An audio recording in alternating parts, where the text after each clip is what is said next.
Oh, I got it. One is the loneliest number that you'll ever do on the Manspace. Welcome to the Manspace podcast. We're your hosts, Doctors Matt Brown and Rob Porter, and clinical therapist Mike Porter. I'm sure people hate that kind of crap. Welcome, spaceman. Is it the loneliest number that you'll ever do? I think so. Two can be as bad as one. I don't know. Now I'm confused. Now I'm Googling it. Loneliest number. How do you do one? Is the loneliest number you'll ever do. Two can be as bad as one. It's the loneliest number since the number one. I wonder if the do just needed to flow right into the two. How do you do one? No is the saddest experience you'll ever know. Yes is the saddest experience you'll ever know. Well, this is just a song of contradictions. It's a conundrum. You said no is the saddest experience you'll ever know. Yes is the saddest experience you'll ever know. Mm-hmm. So this is just a dude who, that phenomenon we talk about in therapy where it's like being lonely in a relationship is kind of worse than being lonely when you're alone. Hence, Maybe. Two can be as bad as one. It's the worst one since the number one. Yeah. One is the loneliest like number, that. even worse than two. Yeah, it's just no good anymore since you went away. Wow. Since you went away, you had a whole vibe of like, He's back to one. Sometimes, dude, I think when you look at music and lyrics, and I think, how did this song become the song? I mean, like last time when we sing Barbie song, the lyrics are like, what? Why did everybody listen to this song? It is so stupid. But it's But wrapped everyone in a listened to catchy beat and all sorts of other stuff. And I know. like until you sit down and read the lyrics, it's like, oh. Say that was the interesting thing about that Beatles documentary. It's like, oh, apparently your words mean nothing. Oh, yeah. You're just like, hey, Yeah. let's write the whole song and then we'll just slap some lyrics in here that just sound like the right words to say at this moment. Yeah. I saw that on the one I watched about all the Swedes apparently who write like all of our most famous pop songs. And they said you just have to write stuff that sounds good. Mm-hmm. So like that's why that tell me why ain't nothing but a heartache. Tell me why I don't want to hear you say I want it that way. They're like, what does that mean? They're like, nothing. It just sounded good. And then we're all It sitting doesn't here make trying to any like sense. get into the artist's mind. What were they feeling when they wrote this? Probably Yeah. nothing, and they What probably does that didn't mean? even I write it. want it that way. It means nothing. Today, we're covering a topic we've talked about before because I've noticed it coming up multiple times again recently with multiple people. We're talking about, if you hadn't figured it out, the number one. Just kidding. We're talking about loneliness. You guys look. Today's both episode like, okay, is cool. brought to you by the number one. The number one. Oh, those were so good. So we are talking about loneliness. So here's what happened to me in a recent experience I had. I was sitting around with a group of dudes. I got some questions for you guys about this. I think I don't know if I mentioned this to you guys, but I sat in a group of dudes and one of them said something about how he was telling his spouse and his kid, like there's a real loneliness problem for men. And then we all kind of talked about that as a group. His wife and kid were like, what? No. And they're like, yes. And they talked about why, which got into stuff about relationships. But at the end of this interaction, I said, isn't it funny how we sat around and talked about loneliness, but nobody actually said I'm lonely. Instead, we said there's a real loneliness problem for men. And I looked over at my friend who brought it up. He was just kind of looking off like, huh? What? I don't know what you're talking about, Rob. So, you guys know there's a loneliness problem, correct? Well, now that you said it, yes. Okay. Now that it's out there, Rob. No. I also read some recent. There's a big problem. In prepping for this, I was like, let me refresh some of my readings on this for like statistics, and it's alarming how few men will at least admit to I have zero close friends.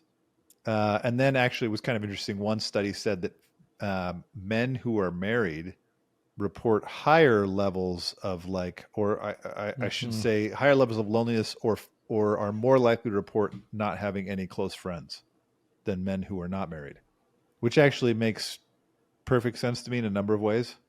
But I guess here's the thing I've been wondering. Like, I don't remember if we talked about this element of this before. how do you know you're lonely? Sounds like a weird thing. It's like, it's like saying, how do you know you're sad? It's like, well, I feel sad.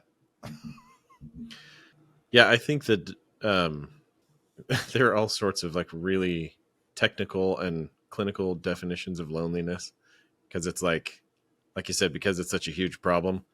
Mm-hmm. There are all these reports, like there's a Surgeon General report for 2023 about loneliness, and calls it an epidemic, and all sorts of writing about it. But so I don't know that anybody identifies with any of those definitions, because they sound like a doctor's talking to you about some like pimple you have on your back or something. But seriously, That's an odd example, but yes. But I think it really is kind of like that feeling of, if I wanted to hang out, I don't know who I would call. If I had a problem, I don't know who would be willing to help me. If I look through my week, did I talk to anybody? I think those are some things I've heard people say that help them identify that, yeah, I'm dealing with loneliness in a big way. Yeah. Like it's funny because I had one of my friends talked about men and loneliness and to his wife, and a different friend, and his wife said, what are you talking about? You talk to people all the time. I hear you on the phone all the time. He said, that's work. We're talking about work stuff. Like, not the same thing as I'm telling you something else is going on. So it's, even if you said, because that your thing of like, I talked to somebody during the week, it's like, Yeah, I've told my wife before, like I talk to people all day, new people all day long, and I can still get real lonely at the end of a day, even though I enter new people constantly. But that's a pretty good marker. It's kind of interesting because I was reading through to say like, I don't know, I don't think I've ever actually thought, if somebody asked me, how do I know I'm lonely? Because that's not like, lonely is kind of a feeling. It's not really a clinical, right? It's like, I feel lonely. It's not the same thing as saying depression, which is like, well, how do I know what depression is different from sadness? It's just saying, are you lonely or not? So I never really thought this question of like, well, how do I know I'm lonely? So I did a little Googling. I should have done some chat AI GPT stuff, and I can't believe I didn't. Real missed opportunity, Rob. But would have given you some real virtual intimacy. It would have. Probably. Would have known your It would have heart. been like it. I said, wait, doesn't matter are if you you're- lonely, or would it have just defined it for you? It would have just jumped right in, I'm sure. Also, did you guys know that Coke is now making an AI generated Coke flavor? Like the AI is going to pick it? I guess it's like it said, it's the first flavor to be generated by AI and humans. Their flavors that they keep AI, coming out with, they're gross. Terrible. Man. This is before. This is going to be the new loneliness, Coke then, basically, and fail even more miserably. No, they just they're putting out like limited time flavors. So they put out one called like Data, and it was supposed to taste like Data or Bite or something like that. And they put out one called Stanky Computer Lab. Yeah, like they put out one called like, it was like Summer or something. I don't know, but it was supposed to taste like summer. Like Mountain Dew does this, but Mountain Dews are often like, oh, that was really good. Mm-hmm. Cokes are like, what the crap was that? They put out one. The Starlight, is that tasted like, I swear they added liquid smoke. Maybe. Because the one I had recently like that s'mores. I was, yeah, I had one that was horrifying. It wasn't so bad, but my sister, she's like, that tastes like, and I was like, I know what it tastes like. It was called Ultimate, and apparently it was in cooperation with League of Legends, the video game. And I said to she's like, tastes like cologne. I was like, oh, that's what it is. She's like, what? I said, it tastes like loneliness and Axe body spray. Like they took, what are the people who are playing League of Legends too much and drinking Coke? Oh, the Axe body spray. Put that in here. See how I brought it back to loneliness? You can taste it. You can define it and taste it. You can taste the loneliness in this Coke while you sit and drink it all by yourself. I did not finish Ultimate Coke, if you're wondering. It was very much not ultimate. I still have Perhaps one in my penultimate. fridge, I think. You do? Yeah, I think I mean, Jane I can bought make you it, one. or Jenner accidentally got it. And they took like a sip of it and were like, oh, this is a mistake. Yeah, that's all right. Apparently Coke's trying to attract younger drinkers because right now they're stuck with 44-year-olds like me. I guess, and that's a bad thing. It's a hard place to be. It sure is rough. So, well, Mike, before I go through my list, have you thought about this question? How you know you're lonely? No, but I like certainly as you were talking right about this idea of like you talk to multiple people a day, but you can still feel lonely. You and I have talked about like you joked, I think the summer that I went to on the trip with the youth, right? And I came back and you said, "Oh yeah, you're not allowed to take vacation when I'm not here anymore or when I'm here anymore." Yeah. Like, yeah." because a week and like anytime Rob's not here, I'm like, it doesn't matter. Everyone else could be in the office, but if Rob's not here, I'm like, oh, I'm really lonely today. And sometimes for me, it's because we'll have days where we don't interact. I don't feel lonely on those days. Yeah. But when you're not there, I'm like, oh, cool. So it's not even an option anymore. Like I can't go and talk to Rob. There's no drinks at 1:00. This is why I've thought about Matt many times. I'm like, Matt's just down there by himself. Yeah. It's not good, Matt. It's not good for Matty to be alone. This whole episode was an intervention. What, to get me to move as to Mike Austin. moves? So that then Mike's the one all by himself. Mike's lonely. That's fine. He's a little digging his own therapy grave. musical But you could chairs. move here. Rob's not moving though. Apparently, there's an office available soon. No, Matt's thing that you said was interesting. That this idea of like I don't have someone that I can ask to do these things, and I like that one. I think didn't occur to me because one, because I've always lived near-ish family. Right, there was 6 months when Rob was still at Tech and I was here by myself. And Get your guns up. My daughter, what? I said, get your guns I up. don't That's know what what they you say at Tech. No, right. Guns up. Anyway, my daughter she had like an abscess in her neck and we had to take her to the hospital at 11:00 at night. And I didn't know who to call because for the first time in my life, I didn't have family nearby to be like, hey, I'm going to super inconvenience you right now. And we asked a lady that, goes to church with us and we knew her. She's very nice. She's a lovely lady. But it was one of those where it was hard for me being like, I don't know who to call. That's an interesting, I wouldn't have thought of that aspect in determining loneliness, but certainly, right, when you run into that need and there's not that go-to phone call, you feel it. Mm-hmm. That's what I think is interesting. That one in particular, I think, I hadn't thought of that one either. And this list I have was kind of interesting because out of 7 things, I feel like I think I hit 6 of them. I was like, uh-oh. But I also think these could come from something else. And they're all based on, actually, the thing I like about this article is they actually cite research articles, though some of them are 30 years old. But that's fine. We don't study loneliness anymore. So, but the idea of like knowing there's somebody I could count on, that's significant because that actually gets to the very idea of like, if you're alone, like if I can't count on somebody when I need something, then I'm just alone. And, one of my friends recently said, yeah, I mean, your wife doesn't want you to come and whine about stuff because you're supposed to be the solid one. So what happens when you don't have somebody to count on? Then it's like, shoot, what do I do?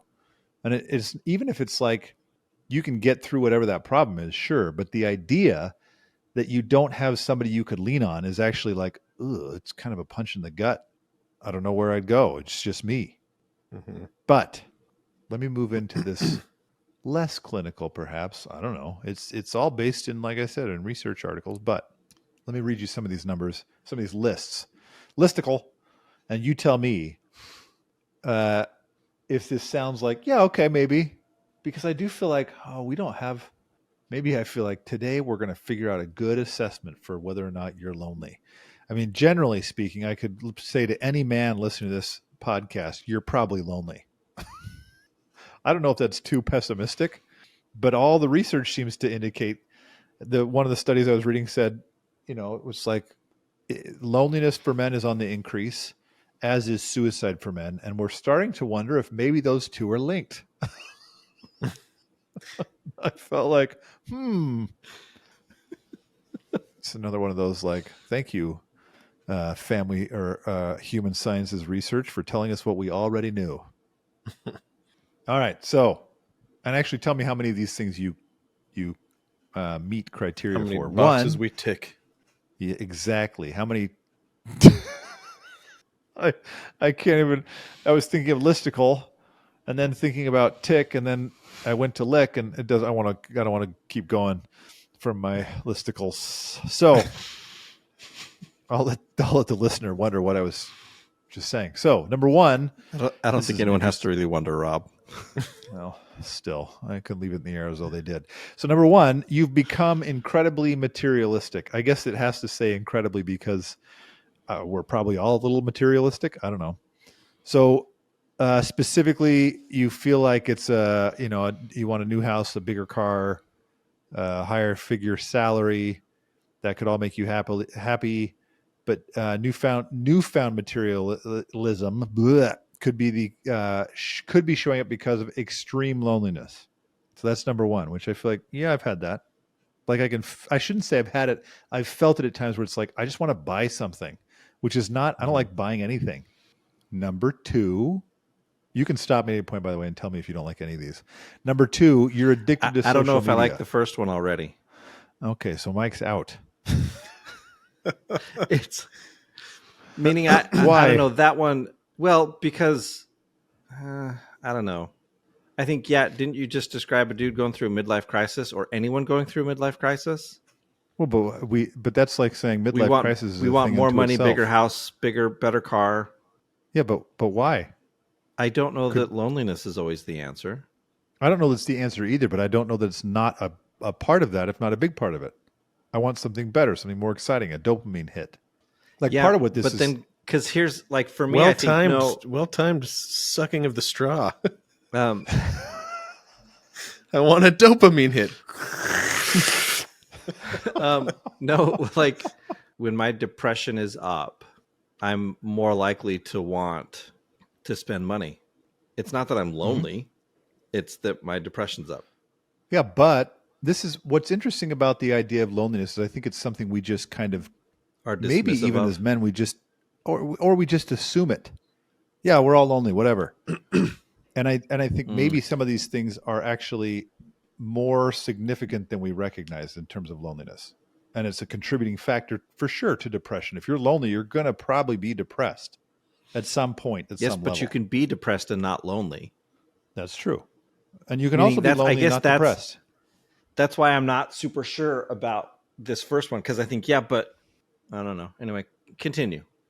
I will say critiquing as we go. I think it's an interesting one to start on. The materialism. Yeah. So number two, and this one I think, this could also be any number of things. These could also, well, I'll tell you later what I think this list could also be. But number two is you're addicted to social media. So even though, as we all know, it doesn't usually make people feel any better, you're just mindlessly scrolling through.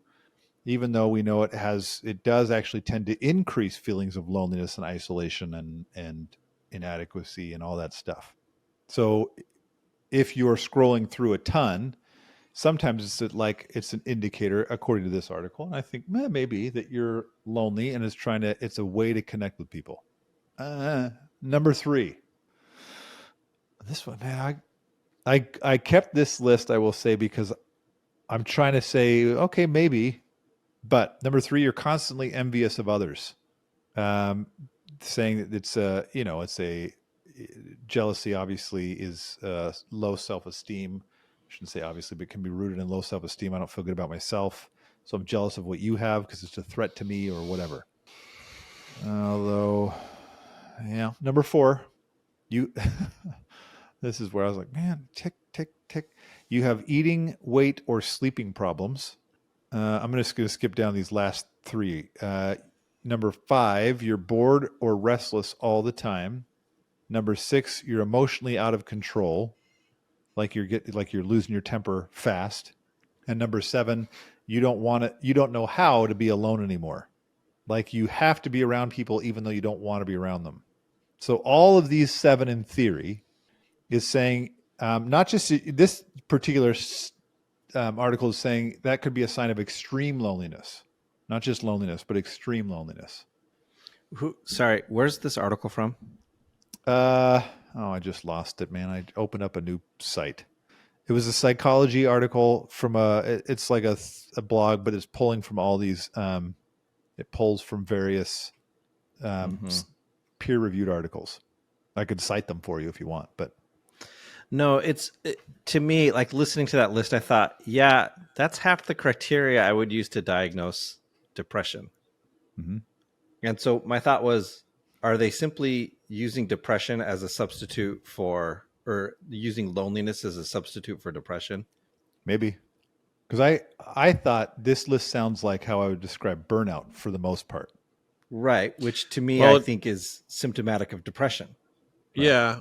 I mean, I guess regardless of what's underneath it, we tend to kind of exhibit the same, like, insecure and security seeking and soothing behaviors, no matter what we're dealing with. So I think it's a good indicator of, like, if you're doing any of these things, something's off, right? Like you're trying to cope with something that maybe you haven't labeled yet. And if we say that being alone is next to like dying, if that as kind of a core need and a core fear, right, then depression springs off at this. Depression is a branch of that tree.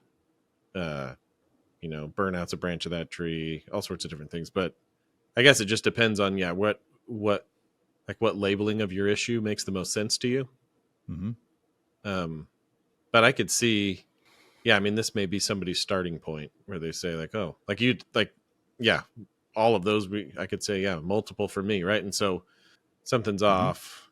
And then what are the next set of questions? And social relationships are just always a huge part of any, as we were trained, right? Social relationships are always going to be a big part of any individual struggle somebody's having.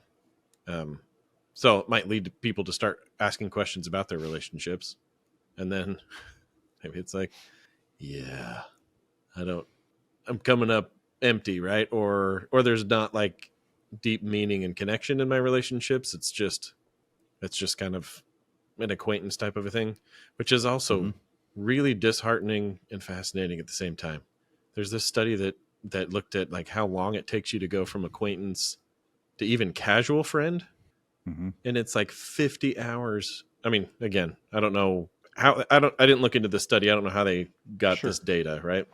But like on average, it takes 50 hours of interaction to go from an acquaintance to a casual friend, and then something like 200 to go to close friends. So when you think about like maybe the reciprocal nature of that list, if I'm spending all of my time, working to buy these things and I'm scrolling on social media, like all of that is taking away from any time I would spend face to face with somebody. And if it takes that long to get close to somebody, and not only that, but probably like 50 hours or 200 hours of me being my authentic self, and all this list is saying is like I'm hiding behind my status of my house, my appearance on social media. Maybe I'm hiding from people because I'm pounding the donuts at night and I feel so, I don't feel good about myself. Like, so like all of these things contribute to not even getting into the right place to address the loneliness, right? And be face to face and like open and connecting with people. Yeah, that's I think that way of looking at that, like that list, I think is at least an indicator something's off and I should do something more. Like I should start looking into what that is. Here's a different list that kind of connects loneliness to like mental health. This is from the UK, which, as a side note, it's remarkable. I feel like, is the UK doing more research on loneliness than we are? Because at least half the stuff, if not more of the stuff that I found on loneliness was from the UK. Maybe they have a bigger problem there. I don't know. But these ones I like a little better, even though this isn't necessarily listing these are symptoms of loneliness, but it says you avoid social events and activities you usually enjoy. You have low self-esteem. Find it hard to try new things and worry about engaging with others. Find it difficult to speak to people about how you're feeling. You're for fear of stigma or not being understood. Feel like you could be a burden to others, or you feel overwhelmed in busy public places or at work events and parties. That kind of thing, I feel like, yeah, I can see that too. Those are also indicators of like, hey, something's going on. What's funny to me too, though, even as I read these lists, I think in the end, I don't know, maybe it's that I feel like maybe men just have a hard time admitting I'm lonely. I think that's why this topic came back up for me. I Yeah. thought, why can't we just say I'm lonely? Because if you say I'm lonely to another dude in the room, would he be like, well, what do you want me to do about it? Let's hang out. No, it just says I'm needy. Yeah, exactly. Right? So Yeah. it's kind of funny. Like I feel like, well, it's like the thing that we all know we feel, but no one's going to say they feel it. Mm-hmm. But I think we do this in a lot of things.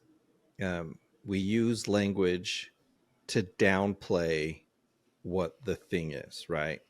We don't talk Yeah. about I feel lonely. We talk about men are lonely. Like you watch people, I think people do it all the time. If you ask someone to compliment themselves, most people can't do it outright. They'll say, Yeah. well, yeah, I'm good. I mean, I'm not as good as Steve over there. Like Steve's really No one good. ever is. Like I'm okay.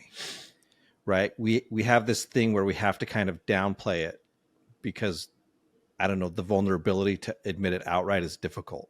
Mm-hmm. Right. This is hard. Like guys don't talk about it's hard until after they've accomplished it. I mean, it was pretty tough, but I got through it. But it was, it's kind of tough.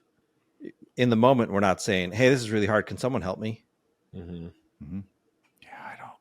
Yeah, no, I think it is hard to talk about because I think probably a lot of guys, especially nowadays, have really effective ways of numbing it, and so they don't even necessarily notice it. But when something changes in their life, like a job loss or like a spouse or somebody like throws down an ultimatum on their drinking or their gaming or whatever, right? Like all of a sudden it's kind of like, I think oftentimes their thoughts go to like, oh, well, like, what am I going to do now? Not who am I going to be with now? Because whatever they were doing might have been more individual anyway. But yeah, it's like if you get guys in the right environment and with enough of the distractions stripped away. Mm-hmm. I mean, how many times have you heard guys in situations like that say like, hey, I like this, they're not going to say like, hey man, this was good because I feel closer to you now. But I think that's partly what it is. Like, I like feeling like we shared something, we accomplished something together. Like there's a story between us now. Right. We didn't have, like, I remember this was like way back in middle school, maybe. Like I was at a camp and there was a group of guys that were like a year older than me. And like they all had kind of like this shared history together, right? So they could say like, hey, remember this, right? And then I can't even remember what happened, but I was with a couple of them and like some cool thing happened, right? Like some funny, cool thing happened.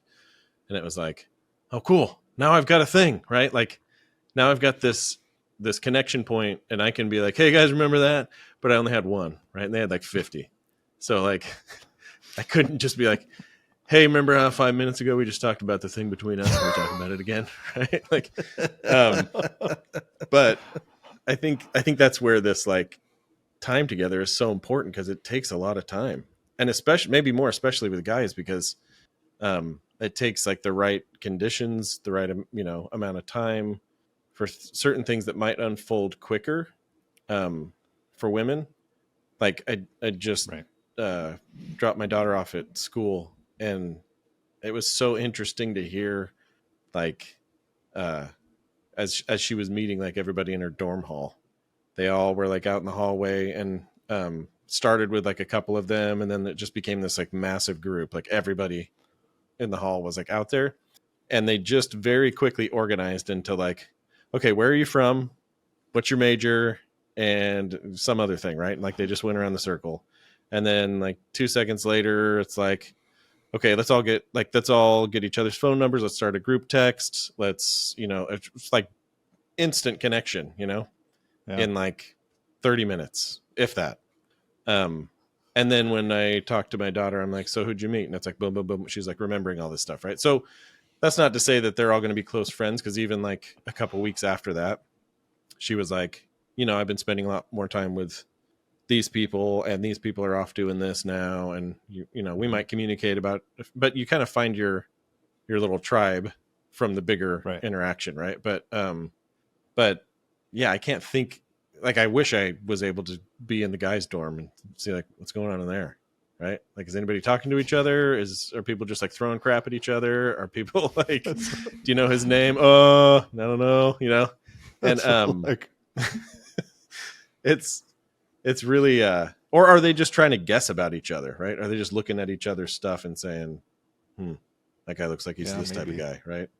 It's funny. I think it can be a combination of all three. Like my freshman year, I ended up last minute, the lady I was renting from decided she didn't want to rent to college students anymore. So I had to find somewhere to live. Mm-hmm. And ended up making my decision not because I could actually see inside the apartment they were going to put me in, but because it had a rubber duck and a cross stitch on the wall, and that was it. Like there was a rubber duck in the window and a cross stitch on the wall, and I thought, sure, I'll live here. Perfect And conditions. for like, right? I mean, for like a week, I didn't talk to any of my roommates. I didn't have someone in my room with me, so it was me and 4 other guys, and I had a room to myself. Mm-hmm. So I didn't talk to any of them. I would come out and I'd go to work, and I'd hang out with my friends that I'd made. I'd been there during summer, so I'd hang out with them, and that was pretty much how I functioned. And then after a week, I'm in my room doing something, and I get a knock on the door, and I open it, and the guy standing there, and he goes, "So I guess I'm your roommate now." And I was like, "All right, well, I can no longer be in my room. Like this is no longer a place where I can just avoid everyone else." Mm-hmm.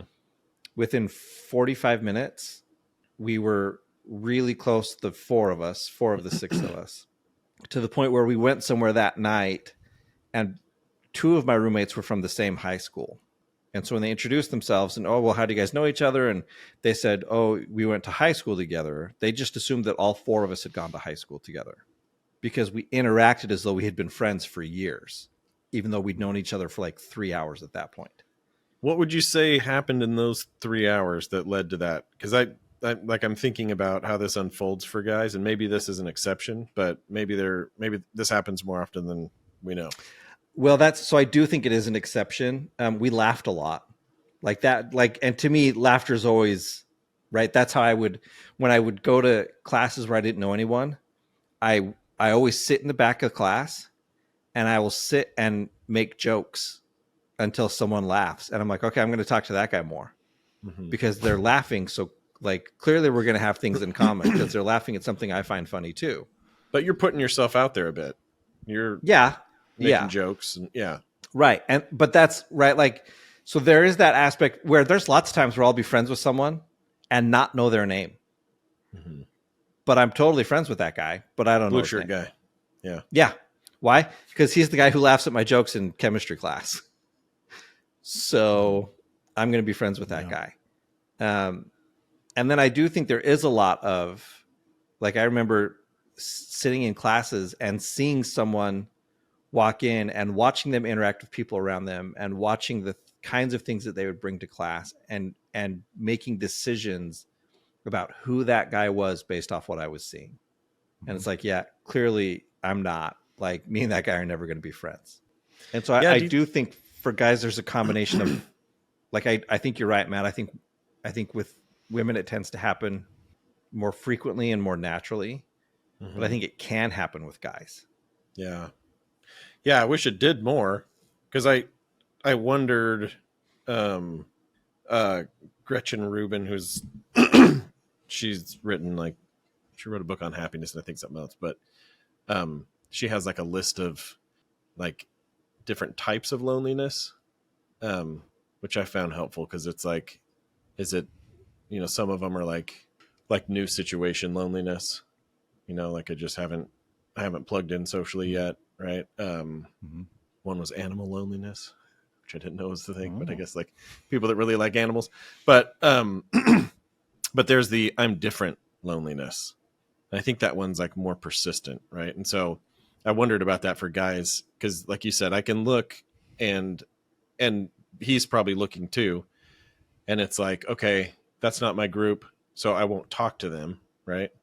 And so maybe some guy gets like pretty consistently left on the sidelines, whereas I don't think that doesn't happen for women, but I wonder if it happens more internally, as the outward appearance is we're talking to everybody, we're including everybody, but everybody in the group is saying like, I don't fit here, right? Or, you know, or that person's a little weird, but I'm not going to say it, you know. But then it kind of like filters out.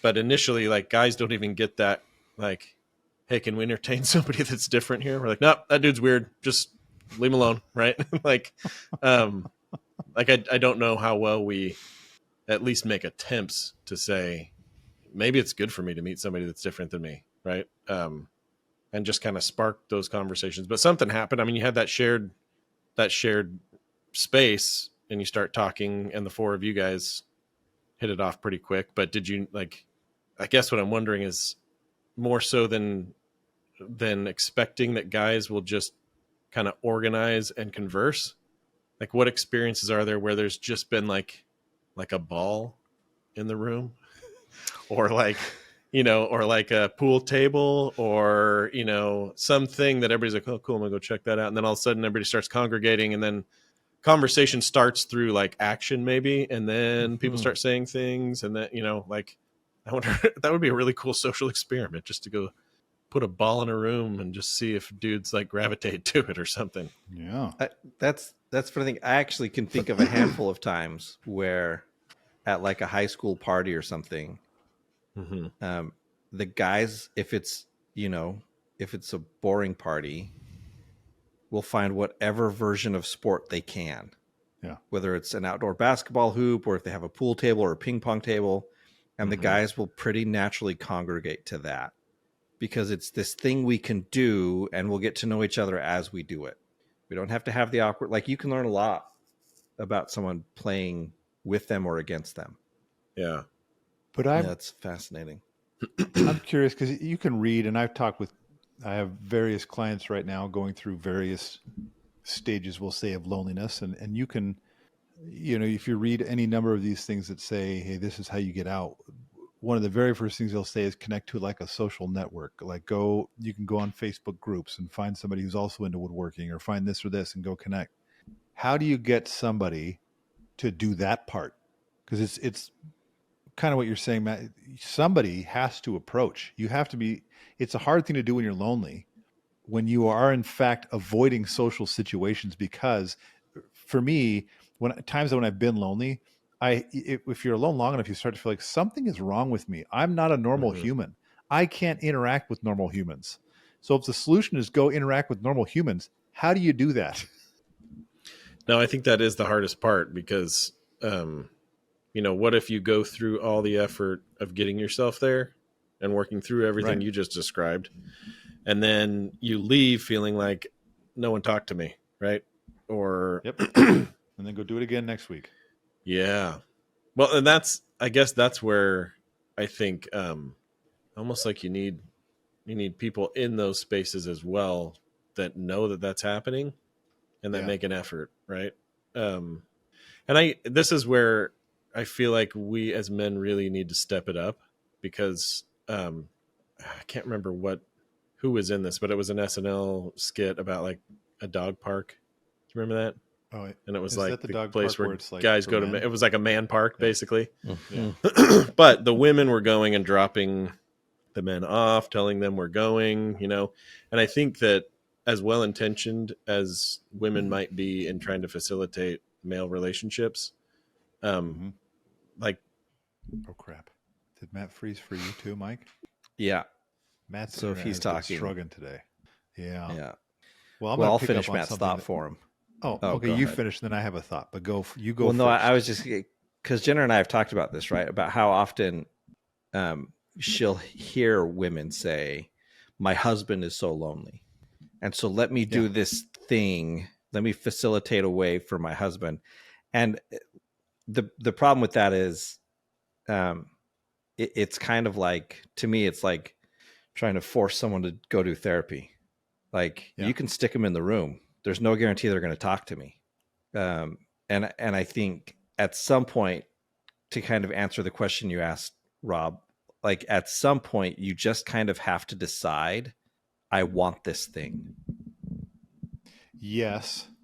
And I want it bad enough to risk certain things to get it. Yes, I agree. That's one element. There's a second element I'm thinking of as I thought about this. And I think if I branch off of what Matt's saying, I think what Matt's saying when he said we need men to be better about this, I thought we do need men.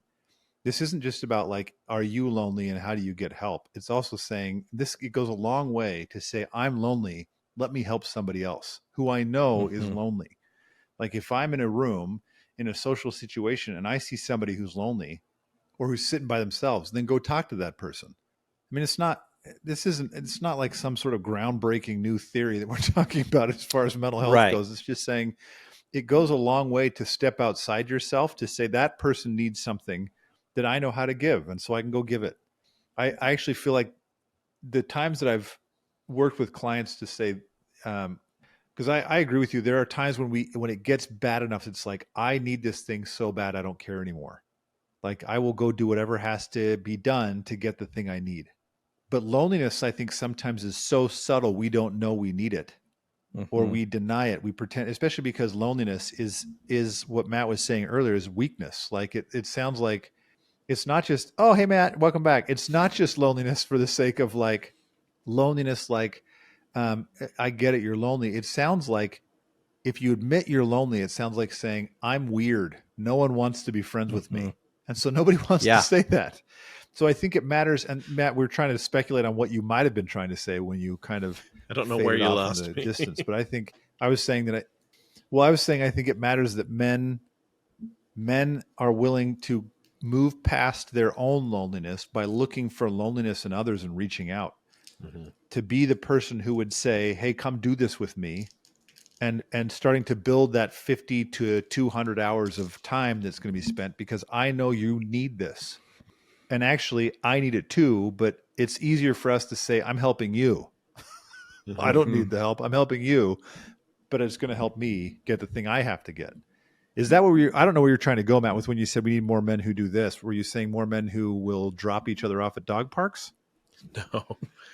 No, I don't know where I cut off, but yeah, no, similar to what you're saying. I think like you were talking about women who, oh yeah, I was just saying like, you know, as well intentioned as women are trying to facilitate male relationships, like that's going to work about as well as some dude saying, here, let me help you get along with your girlfriend. Right. Like it's just, there's a different dynamic, I think. And so, yeah, like I think we need men to step up there and say, you know, like you're saying, maybe a guy who's lonely and knows it and needs somebody else to go. So he finds somebody else, or like, I think I said like loneliness prevention captains and all of these events where there's a guy who feels really socially connected or is that like his role is, hey dude, look for the guy who's, and even if you talk to him and he's like very different than you probably know somebody who's like him.